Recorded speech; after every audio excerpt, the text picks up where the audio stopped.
Back now on Forsyth County Connections, and I can't believe that I've even agreed to do this segment. It has to do with pollen, my enemy, but my friend is here to talk about my enemy, Rob Russ, Senior Environmental Specialist, Forsyth County Office of Environmental Assistance and Protection. Good to see you, sir. Thank you. Good to see you. I know this is a stupid question, but just so we have a definition here, how do you define what pollen is? Well, pollen is it's a little particle produced by plants, and the most important thing about it is it contains the male genetic information for that plant. Okay. And in order to have fertilization for a plant, in order for them to produce, say, a seed to reproduce, that male genetic information has to get to the female genetic information on the female part of the flower. My daddy talked to me about this when I was 12, I think. Well, it exactly is. It's birds. Yeah. They can move to. Right. Male bird can get to female bird. Right. Plants are stationary; they can't move. Right. So the pollen moves. So you could say one way to do that is bees. So you get your birds and your bees. Right. The bee could carry pollen from one flower to the other, but that's not the pollen that's bothering you and me. Let's talk about that. What are the pollens that cause us so much trouble with allergies? Right. Those are the ones where it's not a sticky pollen that a bee is moving around. It's wind-borne pollen. It's a different strategy for distributing pollen. Right. And plants that do it have to produce a lot of pollen. Because if you think about it, all that yellow pollen that's on your car, that didn't do any fertilizing of anything. It didn't get its job done. But they have to produce a lot because it's not that efficient.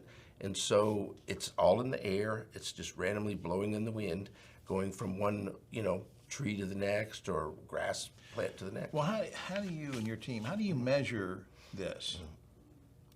We have a machine, it's called a rotorod sampler. Okay. And with this device, little plastic rods, a little smaller than a wooden matchstick, spin around on a device so fast, about 40 revolutions a second, that they sweep the air, and they have a silicone grease on the front edge, and the pollen gets impacted in that and stuck. Right. We then take that and stain it with a special stain that stains it pink so we can see it. Otherwise, individually they look sort of colorless. Right.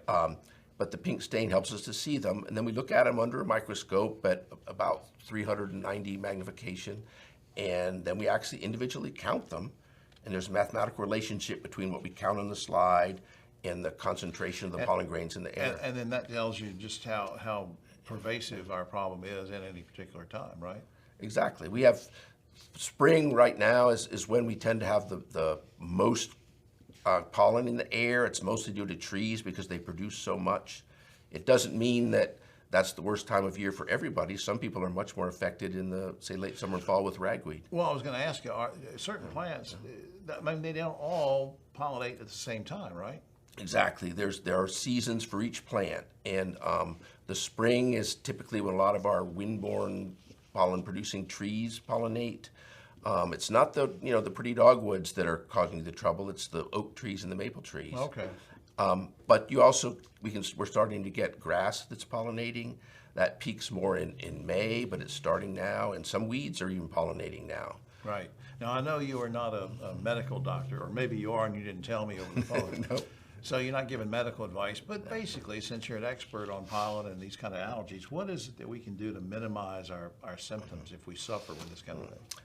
I guess the best way to think about pollen is dust in the air, so anything you can do to reduce your exposure to that would be helpful. Don't go out on days when the pollen is high or like a dry, windy day. Right. You could wear a mask. COVID-type prevention mask would work well. Some people use that when they mow their lawn. Other things to do is to not bring it into your house. Don't hang your laundry out to dry on a high pollen day because you're just going to bring all that pollen in on your sheets. Well, that's a good point. Just use the dryer if you can. We have about 10 seconds left. Very quickly. You've worked at this job for what, 30 years, I think? Yeah, I've been I guess I'm in my 31st year. I've been doing pollen. This is my 26th year of counting pollen. Do you ever get allergies? I do. I think there's some grasses that bother me. Yeah. I'm actually not bothered that much right now. I think I'm going to get bothered a little bit later in the spring. So I think it's a grass-related thing. Well, it was a pleasure to talk to you about something that I hate talking about. So, Rob, I appreciate that. Sure. All right, very quickly, how can we learn more about this kind of thing? Is there a website or anything? Yeah, we have a website on our section of the county website. If somebody did a search for Forsyth County, North Carolina pollen, you'd find our webpage. Got it. Rob Russ, thanks for all you do. Yeah.